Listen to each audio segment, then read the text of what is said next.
Hello, everyone. Welcome to day 7 of experiment phase 2.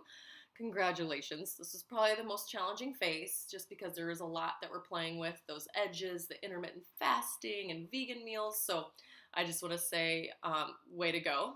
And I saved the best for last for you, self-care practices. So I am giving you permission to add in self-care. Many other cultures do it. We tend to think that busy is cool. I play that game. Oh, I'm busy. Oh, look how important we are. I can't take care of myself. So we have to take responsibility for ourselves. What's that saying? An ounce of prevention is worth a pound of cure. So it's essential for our well-being. We cannot put our needs off because just like the airlines tell us, we got to put our own oxygen mask on first before we put on our little one's oxygen mask.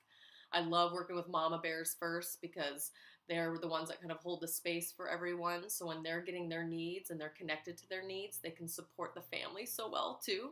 Not papa bears too, but just we tend to have that, ooh, I need to give more than I can receive. So this is the time to give you permission for self-care. I'm going to start with my favorite one first. Sleep.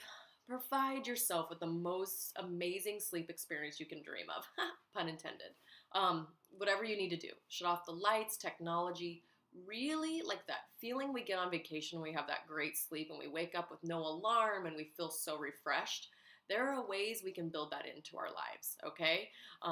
There's always things that come up, but there's ways we can build that into our lives so you can feel refreshed because that REM sleep is so important for your body to recover, restore, rejuvenate. So whatever you can do to give yourself the most amazing sleep experience. I do have a sleep handout. I might play with that and add that below.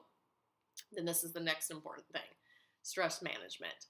I used to think I was so cool when I was always stressed and I would be at a 10 and that's how I got things done. So I would create this anxiety. I told you that about meditation. Thank goodness that helped me. I would go to a 10 to get results, okay?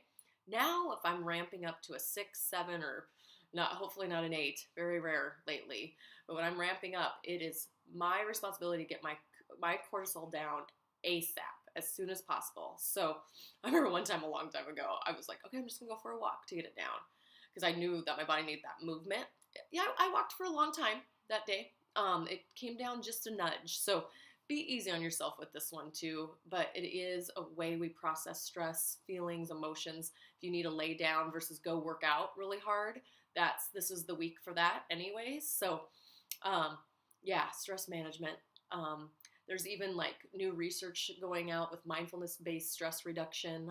It's mandatory for a lot of companies even for people to take. I took the class and loved it. Mine was emphasis on self-compassion, which was really cool. So I'll have that information below too. One of the things, I found my Calm. I knew I had a packet somewhere. It was in my purse. So for one thing that I use that will help me is this. And I just have it and it's there to support my body while I'm having stress because we lose a lot of minerals during stress. So know your 7, know your 10, know your 2, and know your out of your 1 to 10 and know what you need to do to dial that back, okay? One of my other favorite ones is lavender oil. I'm not sponsored by any of these again. I just have this one. A friend gave me this one. I put it a little dab on my third eye. Oh, feels so good. I take a bath with it. I even have this beautiful oil one too from Hawaii. Another friend gave me also. So essential oils work really well for me. Play with those. Scents are really popular now too. There's a lot of different companies that you can reach out towards. I use this one a lot too. I know I talk about lemon water and I haven't brought up apple cider vinegar much except for recipes.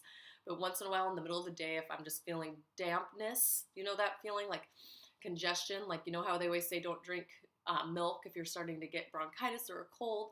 So I feel that dampness and so I do a little bit of apple cider vinegar with a little bit of warm water and just down it. That really helps me, gets everything rebalanced, especially if you're having heartburn too. Be careful. If you have really bad heartburn, it could make it worse. So for 20 minutes and not very fun. So be careful with that. But like irritable bowel or congestion or constipation. So play around with apple cider vinegar. Tons of research out there. I'll probably find something and put it below too. Herbal tea with raw organic honey and ginger. That's always my go-to. So I'm loving this honey right now. I just have this coffee blossom, beautiful raw honey. Just put a little drizzle in, especially if we're worried about the sugar or whatever. Just put a little teeny drizzle in, hot water and some ginger. Oh, delicious. Epsom salt baths. Oh my gosh, so wonderful. I have a big bag. Just grab a little handful and put that in. Helps rebalance you, just like the ocean does. Massage and acupuncture, two beautiful modalities, and there's other modalities out there too. Feldenkrais, a whole Tai Chi, Qigong. So those are perfect time. This is a perfect time to add these in.